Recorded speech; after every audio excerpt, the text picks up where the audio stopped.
Bank e-mandate is a standing instruction which you give to your bank to debit your account periodically for periodic transactions like SIPs or systematic investment plans. Basically, every time when you set up an SIP, you don't have to go to your bank and set up a bill or pay, or go to your email ID and check what has happened, or if you're doing it physically, give a check for every transaction. Once a bank e-mandate is set, you may keep changing your SIP or you may keep setting up your SIPs.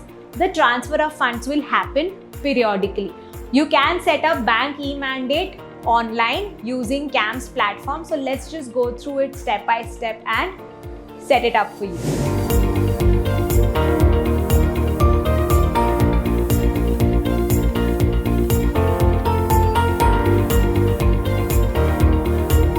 Okay, so here we are on how to set up bank e-mandate, right? So the first thing is to go on to this link on CAMS website. You don't have to log in and you can register bank e-mandate with your PAN and your phone number handy because OTP would come to those, right? So the link is in the description below. You can go from there as well, or you can go to CAMS website, service request and ENACH or e-mandate, right?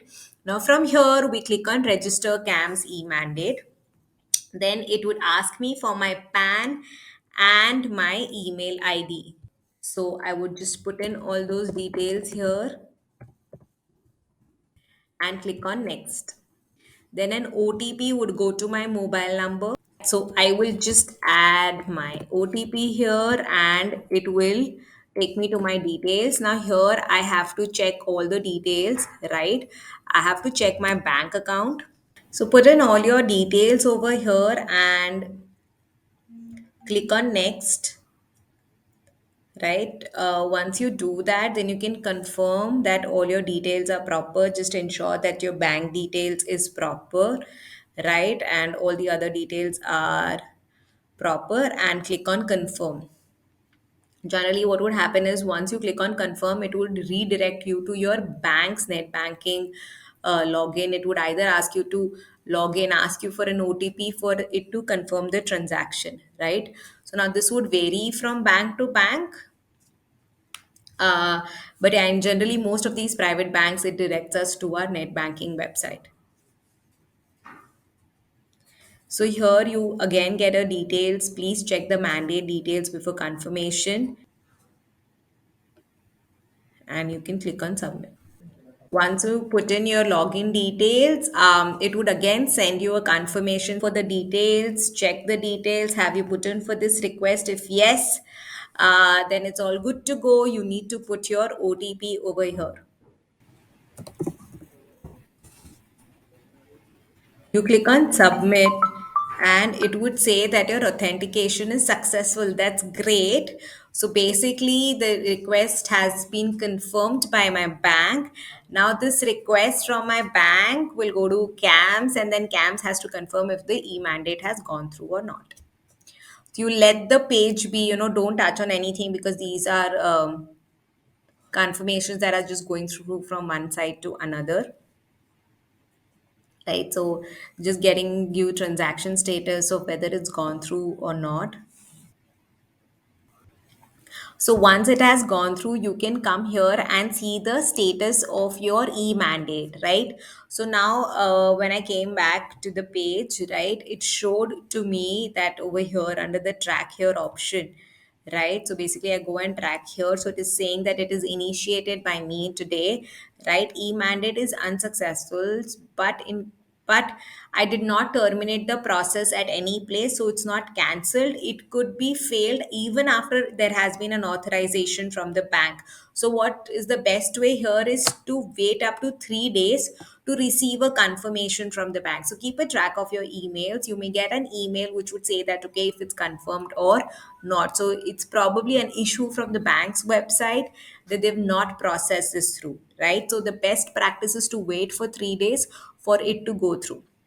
I know this can be a little bit tedious, when it's not going through or it's failed and you have to come back and do this. But once this is set, the entire process of investing would be so smooth for you, like anytime you want to change or do otherwise with your mutual funds. Hi. So remember in the first part of this video, we discussed how it could show failure, but it could still have a note to say that if you have not terminated the transaction, that you'll get a confirmation from your bank after 3 days. So here we are after 3 days, and we've got a confirmation from the bank which says that you can now start using common mandate facility for purchase and SIP transactions through online or paper mode. So basically, I don't have to resubmit my net banking details again and again. Now, to double cross this, of course, is to log into your CAMS, right? Go there and click on register e-mandate, right? When you click on register e-mandate and click on track here, you will come to know what's the status of your e-mandate. Here you can see that it says congratulations, it's successfully registered by bank and you can start using it for lump sum or SIP transactions. So basically now every time you do an SIP or a lump sum transaction, you don't have to continuously log into net banking up to 10 lakh rupees, and you can do it through bank e-mandate and the things would go through directly, right? And exactly how to do this in detail you can check in our video here, where we're discussing about how to set up SIPs. In that, when you do it, you'll get an option of net banking or e-mandate, and you can select e-mandate and proceed further. Now if you want to register new e-mandate and you're already logged in, then you can just click on register mandate and put in all your bank details, submit, and do the entire transactions that we discussed in part 1. Hope this video guides you on how CAMS Online is a great platform to set up your mutual funds or invest in it. So don't forget to like, share and subscribe. If you have a friend who's struggling with how to get started with their investments using CAMS, then you can share this playlist with them. Until then, watch out for this space every Wednesday and Saturday for freshly brewed content only from Wealth Cafe.